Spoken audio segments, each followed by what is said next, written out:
Today's tip of the week is buy early in 2023. Yeah, so we decided to do this tip just because we know at the beginning of this year what happened during COVID, or we're coming out of COVID, it just exploded. And we know, Tim, with inventory levels being so low, and we're going to get into the market update shortly, but we're going to hit an all-time low of inventory in Calgary.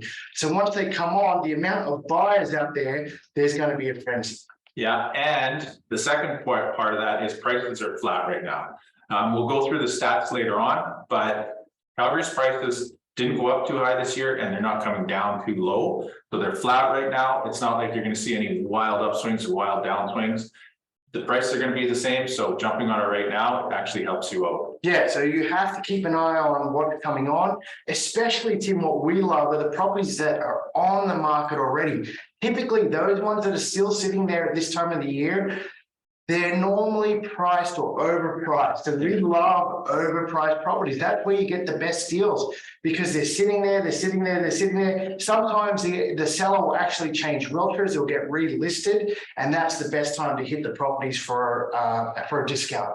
Tim, what's going on with rental rates as well? Rental rates are at an all-time high in Calgary right now. We're going to go over that as well when we go through the seminar here.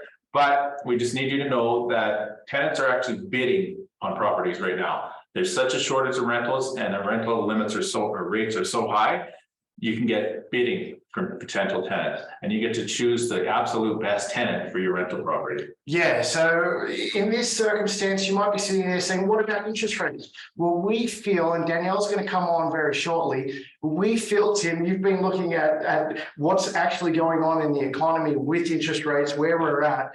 We're actually almost at the peak. And with being at the peak, we may get one more increase to level off inflation. But we know if you're calculating your rents that you're getting at an all-time high right now in Calgary, and you do your numbers, and that's what we do for our clients, and you make sure the property's cash flowing, it's going to be a win-win all day. Yeah, and another reason why you want to jump on properties early next year in 2023 is to avoid that feeding frenzy. Now, last year, beginning of the year, not January, but February, March, and April, there was a feeding frenzy on properties when they came up. We had a listing in Bridalwood, and we had something like 25 offers on it in one day. Yeah, and it sold 80,000 over list. So, so you have to watch where you're buying. Don't get caught up in all of that emotion. We're the first ones to tell you got to buy smart, so the property does work and it rents out, and you achieve what you want to achieve. So that's our tip of the week.